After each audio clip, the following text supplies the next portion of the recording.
अस्सलाम वालेकुम दोस्तों, मैं हूं अजीम महमूद और आप देख रहे हैं मिस्टर इंजीनियर। दोस्तों, यूपीएस को बनाने की आज ये हमारी दूसरी वीडियो है।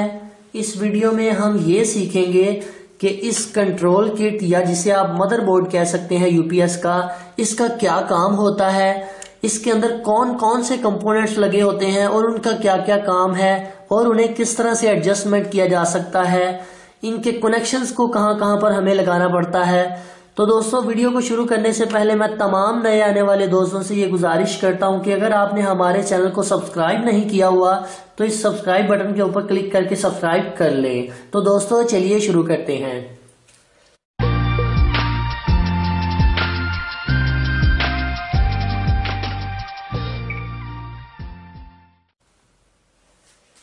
जी तो दोस्तों, जैसा कि आप लोग ये देख सकते हैं, हमारे पास इस वक्त ये एक बिल्कुल सिंपल सी एक छोटी सी किट है जिसे हम 300 वाट के इन्वर्टर के ऊपर चलाएंगे, 300 वाट के यूपीएस के ऊपर।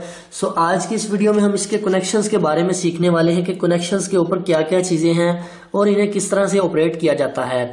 सो स्टार्ट करते हैं। सबसे पहले मैं शुरुआत करता हूँ इस साइड से। यहाँ पर आप लोग देख सकते हैं, यहाँ पर कुछ एलईडीज के कनेक्शन लगे हुए हैं। यहाँ पर आप लोग अपनी एलईडीज को एडजस्ट कर सकते हैं। मतलब जब आप यूपीएस बनाते हैं तो उसकी बॉडी के ऊपर कुछ आपको एलईडीज नजर आती हैं जिसमें से उसके ऊपर लिखा होता है मेन यूपीएस फुल चार्जिंग और ट्रिप। तो वो एलईडीज के कनेक्शन आप यहाँ से उठा सकते हैं, सीधा यहाँ पर जैक भी लगा सकते हैं और यहाँ से आप उनको एलईडीज को उनके जंपर वायर के साथ भी उठा सकते हैं। सो सबसे पहले नंबर पर मेन एलईडी आ जाती है। जब आपकी वापडा मौजूद होती है तो ये वाली एलईडी ग्लो करती है। यूपीएस जब ऑन होता है तब यूपीएस वाली एलईडी ग्लो करती है। फुल जब होगा तो ये वाली एलईडी ग्लो करेगी। चार्जिंग और ट्रिप चार्जिंग वाली एलईडी तब ग्लो करेगी जब आपकी जो चार्जिंग हो रही होगी, तब आपकी ये वाली एलईडी ग्लो करेगी। और ट्रिप वाली एलईडी तब ग्लो करेगी जब आपके यूपीएस में कोई फॉल्ट आ जाता है या पीछे से आपकी मेन वापडा की पावर सप्लाई कम हो जाती है, तब आपकी ट्रिप वाली एलईडी ग्लो करेगी। सो इसके बाद आ जाता है दूसरा जैक, ये बैटरी का। ये बैटरी के लेवल की इंडिकेशन देता है कि बैटरी कितने % चार्ज हो चुकी है। आप लोगों ने अक्सर यूपीएस में देखा होगा कि बैटरी का लेवल होता है 20%, 40%, 60, 80 और 100। वो आप परसेंटेज यहाँ पर लगा सकते हैं इसके जैक की। इसमें से एक नेगेटिव होती है, बाकी सभी जो है एलईडीज की पॉजिटिव होती हैं। सो आप यहाँ पर जैक लगाकर उसे भी अपने यूपीएस के सामने इंडिकेट कर सकते हैं। इसके बाद इसमें एक बड़ा आईसी आ जाता है जो कि इस पूरी पीसीबी को कंट्रोल करता है। यहाँ पर एक हीट सिंक है। इसके साथ जो रेगुलेटर लगा हुआ है उसका नंबर है LM7805। ठीक है, आप लोग ये देख सकते हैं 7805 रेगुलेटर लगा हुआ है। इसका काम ये है कि इसने इस आईसी को कंट्रोल करवाना होता है। 12 वोल्ट से 5 वोल्ट स्टेप डाउन करके इस पूरे सर्किट में जो ये आईसीज लगे होते हैं इनको कंट्रोल करवाना होता है। इसके अलावा बात कर ली जाए इन वेरिएबल्स की। इन वेरिएबल्स का क्या काम होता है? ये वेरिएबल बहुत ही अहमियत की हामिल है। जरा मैं यहाँ पर आप लोगों को जूम करके दिखा दूं कि कौन कौन सी वेरिएबल यहाँ पर लगी हुई है। तो आप लोग यहाँ पर देख सकते हैं, सबसे पहले नंबर पर बैटरी फुल की वेरिएबल लगी हुई है। इस वेरिएबल का काम ये है कि आपने इससे एडजस्ट करना है कि आपकी बैटरी कितने वोल्ट के ऊपर फुल होनी चाहिए। 12 वोल्ट की बैटरी के लिए हम इसे 13 से 14 वोल्ट के दरमियान में ट्रिप करवाते हैं, यानी कि 13.5 या 14 वोल्ट के ऊपर रखते हैं। इसे घुमाकर हम अपने आउटपुट के वोल्टेज की एडजस्टमेंट कर सकते हैं। इसके अलावा यहाँ पर एक बैटरी लो की वेरिएबल लगी हुई है। आपने इससे एडजस्ट करना होता है कि आपकी बैटरी जब लो हो जाएगी तो कितने वोल्ट पर आपका यूपीएस ट्रिप हो जाना चाहिए। सो 12 वोल्ट के ये यूपीएस 12 वोल्ट का, इसलिए मैं 12 वोल्ट की बात करूंगा कि 12 वोल्ट के लिए आपको 9 से 10 वोल्ट जो मिनिमम रखने चाहिए। इस वेरिएबल को घुमाकर आपने 9 से 10 वोल्ट की एडजस्टमेंट कर लेनी कि जब हमारी बैटरी के वोल्टेज 9 या 10 रह जाएं तो हमारा यूपीएस आगे से लोड को बंद कर दे और खुद बंद हो जाए। इसके बाद इस कैपेसिटर के साथ एक वेरिएबल लगी हुई है, यहाँ पर लिखा हुआ है फिक्स वोल्ट। इस वेरिएबल का काम ये होता है कि इसने आउटपुट के ऊपर आप लोगों को फिक्स वोल्ट देने होते हैं कि आउटपुट के ऊपर कितने वोल्टेज जाने चाहिए। तो इसके लिए आप इसके ऊपर पहले अगर ये 300 वाट का यूपीएस है तो 300 वाट का लोड इसके ऊपर डालें और इसके बाद आपने यहाँ से वोल्टेज की फिक्सिंग करनी है कि आपने 225 वोल्ट रखने हैं या 220 वोल्ट रखने हैं या 230 वोल्ट रखने हैं। सो मैं आपको यही सजेस्ट करूंगा 225 से 230 रखें। इसके बाद जो अगली वेरिएबल है वो है मेन लो की। इस वेरिएबल का काम ये है कि अगर मेन वापडा की सप्लाई लो हो जाती है, जैसा कि आपको पता है कि गर्मियों में अक्सर जो वापडा की सप्लाई है मेन सप्लाई वो अक्सर उसके वोल्टेज कम हो जाते हैं जो कि 165 से भी नीचे आ जाते हैं। इस वेरिएबल से आपने उसकी एडजस्टमेंट करनी है कि अगर हमारी वापडा के वोल्ट 150 से भी नीचे आ जाएं या जितने आप रखना चाहते हैं उससे नीचे आ जाएं तो हमारा यूपीएस बंद हो जाए चार्जिंग करना। तो इस वेरिएबल से आप इसकी चार्जिंग के फिक्स वोल्ट को मतलब मेन के वोल्टेज को कंट्रोल कर सकते हैं। इसके अलावा लास्ट पर आपको एक ये पोटेंशियोमीटर नजर आ रहा है, ये भी एक वेरिएबल रजिस्टर की तरह ही काम करता है। इसके ऊपर लिखा हुआ है ओवरलोड। इस वेरिएबल का काम ये है कि आपने इससे ये एडजस्ट करना होता है कि आपका जैसे ही ओवरलोड हो तो आपका यूपीएस फौरन से बंद हो जाए।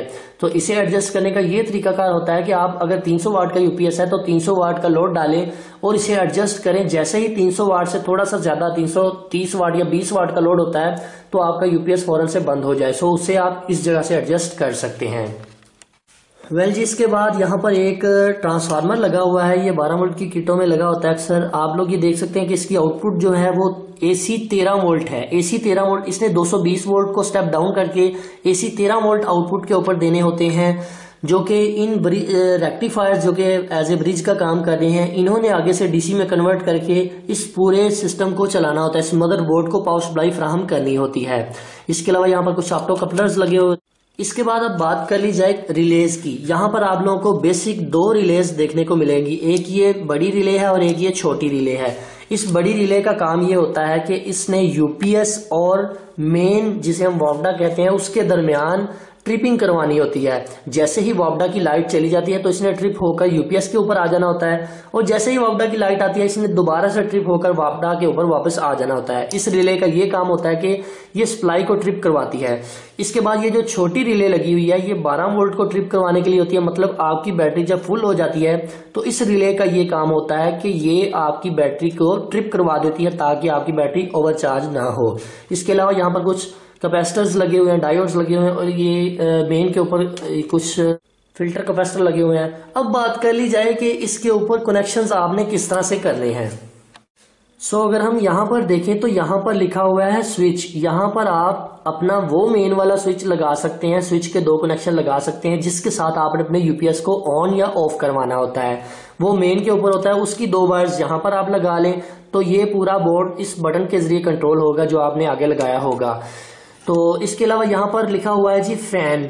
यहाँ पर आप किसी भी फैन की, एग्जॉस्ट फैन आपको पता है जो कि यूपीएस में इस्तेमाल किया जाता है, इस मॉड्यूल को कूल करने के लिए जो इस्तेमाल होता है, गर्म हवा को बाहर फेंकता है और ठंडी को अंदर फेंकता है। तो उसके लिए आप कोई भी बड़े वाला जब फैन यूज करेंगे तो उसकी जो 2 वायर्स है वो आपने यहाँ पर लगानी है फैन की सॉकेट में। तो पॉजिटिव नेगेटिव देखकर लगाना है। एक साइड पर पॉजिटिव लिखा हुआ है, दूसरी साइड पर नेगेटिव लिखा हुआ है, उसे देखकर आपने लगाना है। इसके अलावा यहाँ पर लिखा हुआ है B1 और B2। अब ये B1 और B2 है क्या भला? जाहिर सी बात है जो नया बंदा है उसके लिए मतलब ये कोई नई चीज होती है तो वो परेशान हो जाता है कि यार ये B1 B2 है क्या चीज। अगर आप लोग इस मॉड्यूल के ऊपर देखें तो यहां पर भी आप लोगों को B1 और B2 लिखा नजर आता है और साथ में ग्राउंड होता है। ये B1 और B2 असल में एक बाइसिंग होती है, इस मॉड्यूल की बाइसिंग होती है जो हमें यहां से 2 वायर्स को उठाकर अपनी इस मॉड्यूल की किट से उठाकर यहां पर देनी होती है। B1 और B2 में अपनी कंट्रोलर पीसीबी को देनी होती है ताकि ये इसे अपनी मर्जी के साथ उसे कंट्रोल कर सके। इसके बाद बैटरी का पॉजिटिव और नेगेटिव टर्मिनल आप लोगों ने देखकर लगाना होता है। ये बैटरी का सॉकेट है, यहाँ पर आपने बैटरी का पॉजिटिव जहां पर लिखा हुआ है उधर पॉजिटिव लगाना है, इधर नेगेटिव लगाना है। इसके बाद अब आगे की बात कर ली जाए, यहाँ पर लिखा हुआ है CHG, इसका मतलब है चार्जिंग। चार्जिंग का पॉइंट आपने यहाँ पर देना है। इसके साथ लगा हुआ है इन्वर्टर, मैं अभी इसके बारे में बताता हूँ आपने कैसे देना है। इसके बाद लिखा हुआ है इन्वर्टर, INV लिखा हुआ है, इसका मतलब इन्वर्टर। आगे है न्यूट्रल। न्यूट्रल वही होगी जो आपकी मेन से आ रही है, न्यूट्रल वो ऑलरेडी लिंक होती है, यहाँ पर आपको लगाने की जरूरत नहीं। अगर आपने न्यूट्रल ट्रांसफार्मर को देनी है तब आपने यहाँ से इसे न्यूट्रल दे सकते हैं। अब ये CHG क्या है? ये चार्जिंग के लिए होती है। आप लोगों ने जब भी अपने ट्रांसफार्मर को लगाना होता है तो यहाँ पर आप लोगों को काफी ज्यादा वायर्स नजर आती हैं। इनमें से ये कुछ वायर्स जो होती हैं वो चार्जिंग की होती हैं। मतलब आपने चार्जिंग प्रोवाइड करनी होती है कि कितने एम्पेयर की आपने इसे चार्ज करना है, 10 एम्पेयर, 20 एम्पेयर, 50 एम्पेयर, कितने एम्पेयर के ऊपर आपने चार्जिंग करना होता है। ये वाली वायर के साथ आपने जंपर वायर डालकर, सपोज कर ले मैंने इसे 30 एम्पेयर के ऊपर चार्ज करना है तो मैं इसे एक वायर के साथ कनेक्ट कर दूंगा जो कि 30 एम्पेयर निकाल रही होगी और मैं इसे CHG में लगा दूंगा, मतलब चार्जिंग वाली पोर्ट में लगा दूंगा। और ये जो इन्वर्टर है, इन्वर्टर की जो एक वायर होती है, मतलब ये वाली जो वायर है इनमें से मेन वायर होती है, वो आप लोगों ने यहाँ पर लगानी होती है, ट्रांसफार्मर से जो निकल रही होती है। इसके बाद आ जाती है यूपीएस आउट कनेक्शन। ये सॉकेट आपने अपने यूपीएस से जो लोड लेना है आउटपुट के ऊपर, उसे आप यहाँ पर कनेक्ट कर सकते हैं। और लास्ट पर आ जाती है मेन यहाँ पर आपने 220 वोल्ट की पावर सप्लाई देनी होती है, जो कि बैक से सभी के ऊपर कॉमन होती है, मतलब न्यूट्रल्स इधर से कॉमन होती है और आगे सारी रिले से कंट्रोल हो रही होती है। सो दोस्तों, ये तो था इस किट का बेसिक सा एक छोटा सा कॉन्सेप्ट कि आप लोगों ने किस तरह से इसे मतलब कनेक्शंस को करना है। ये मैंने इसलिए आप लोगों को बता रहा हूँ ताकि हमने आगे इस इन्वर्टर के ऊपर काम करना है तो कोई दोस्त ये ना कह सके कि यार ये आपने चार्जिंग यहाँ पर क्यों लगाई, यहाँ पर ये क्यों लगाई। इसलिए मैं सब कुछ एक्सप्लेन कर रहा हूँ ताकि आप लोगों को पहले से इस चीज का पता हो और आप बड़ी आसानी से इसे अपने इस्तेमाल में ला सकें। सो दोस्तों, आई होप कि आपको वीडियो पसंद आई है। अगर वीडियो पसंद आई है तो अपने दोस्तों के साथ भी शेयर करें। सो दोस्तों, आई होप कि आपको आज की वीडियो पसंद आई है। अगर आपको आज की वीडियो पसंद आई है तो वीडियो को लाइक ज़रूर कीजिएगा। इसके अलावा दोस्तों, अगर आप हमारे चैनल पर न्यू हैं तो मैं आप लोगों को यही रिकमेंड करूंगा कि आप हमारे चैनल मिस्टर इंजीनियर को ज़रूर सब्सक्राइब कर लें। सब्सक्राइब करने के लिए वीडियो के नीचे रेड कलर का बटन नज़र आ रहा होगा, उसके ऊपर क्लिक करके भी आप सब्सक्राइब कर सकते हैं। इसी के साथ आपको एक बेल का आइकॉन नज़र आ रहा होगा, उसके ऊपर भी ज़रूर क्लिक कर लीजिएगा। उसका ये फ़ायदा होगा कि आपको हमारी हर नई आने वाली वीडियोस का सबसे पहले नोटिफिकेशन मिल जाएगा। इसके अलावा वीडियो के लास्ट पर आप लोगों को मेरा फेस नज़र आ रहा होगा, उसके ऊपर क्लिक करके भी आप सब्सक्राइब कर सकते हैं। सो दोस्तों, इसी के साथ मुझे अपनी दुआओं में याद रखिएगा। अल्लाह हाफ़िज़।